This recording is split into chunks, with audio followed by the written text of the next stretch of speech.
Hey guys, welcome back to another 5 for Friday. Hope you're having a good week this week. Definitely a hot one this week. Temperatures starting to get up there. We're definitely in the dog days of summer. So we'll hopefully cool you down with another top 5 list. As always, these are my rankings. If you feel differently, feel free to leave them down in the comments. And today's will obviously be a generational thing depending on when you grew up or if you're currently growing up. Uh, Feel free to follow me at Coach Gambrell on Twitter or on here on YouTube. The more follows we get, the more people that see this, and hopefully the community grows out there. So today we are looking at the top 5 video games of my childhood. So you're not going to see any Xbox One games on here. There is one Xbox 360 game, and then the rest of them are going to be from Nintendo, and then Nintendo 64. So we'll go ahead and get into it. We're starting with number 5, and that is Modern Warfare 2, Call of Duty from the Xbox 360. Great game, kind of the first jumping point to me into first-person shooters. It's really the game that got me into everything that came after it.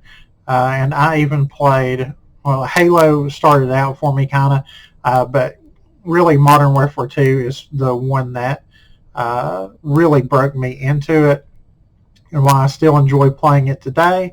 Played it last night, got a dub in Warzone, and so just continuing that, it's really something that I've enjoyed over the course of time, and it's what makes those games from Infinity Ward a purchase for me every time. Number 4 for me, some of these are going to be more like group games, and that's Mario Kart. Mario Kart is one of the most exciting fun games. I'm talking N64 version, not the more recent version that came out. Just because it was so easy to irritate your friends with a red shell or with a star where you just plow through them. Just the best. Really, it was great to use to rile everybody up. And there's usually that one person in every group who is just superior at the game. I was not that person. But Mario Kart was always fun, especially for a group. Playing by yourself, not as great.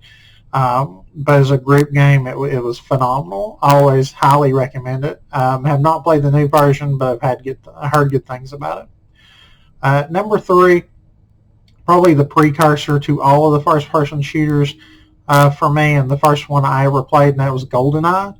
Goldeneye was a great game, and the 4-player option where you could play against your buddies on the same console was great. You always had to prevent people from using certain characters in this one, but it was always good. It was always fun. Even the story itself was great. So really a lot of replayability from this game. It was kind of ahead of its time back when Nintendo 64 was around. So always a fun game to play. Number 2 for me was WCW NWO Revenge. This was kind of one of my first steps into wrestling games. Of course, I am a big wrestling fan now.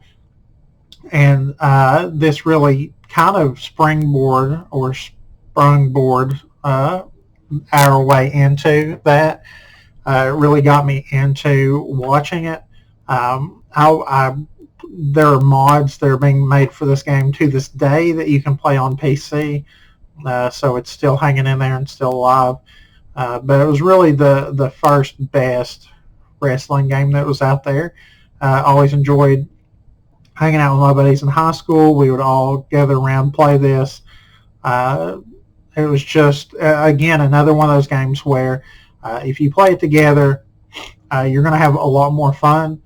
And that's what, leading now to like things like, Xbox Live, stuff like that, where you can play with your friends, I think really enhances the value of these games. Number one for me, if you know me, this is probably not much of a surprise. Going back to Nintendo, that's Super Tecmo Bowl. Just the best football game for me. Just can't get enough of it. I would still pick it up and play it right now if I had a Nintendo. The fact that you can basically bang out a game in about 10 minutes. It's fun. It's not too complicated. My buddy Ken used to say that when we would play, whenever your guys would hit each other, they would come together and kind of have a scrum. And you could break the tackle if you tapped the A button enough. And he would say that basically I was worshiping the controller every time that I would tap A because I'd break every tackle. Super Tecmo Bowl, my favorite game of all time. I don't see that changing anytime soon. The one rule that we always had for Super Tecmo Bowl is you weren't allowed to be the Oakland Raiders because Bo Jackson was the greatest video game athlete of all time. He was the fastest in the game. He would break the most tackles. He was the greatest video game athlete. I know that the other people have said, Michael Vick in Madden 2004 was one. Of course, your backyard baseball fans out there will speak wisely of, I think it's Pablo Sanchez in the game. But number one for me is always Bo Jackson, and number one for me is Super Tecmo Bowl for my games. So that's my list for this week. Hope you enjoyed a little nostalgia this week. Leave some comments in the section below as to what you'd like to see later on. And if there's anything you're interested in hearing about in the coming weeks. So once school gets started, next Friday will be the first day. I'll probably pre-record an episode.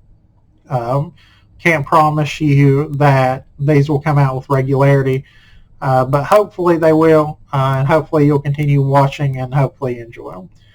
So have a good weekend. We will see you next Friday, and stay safe.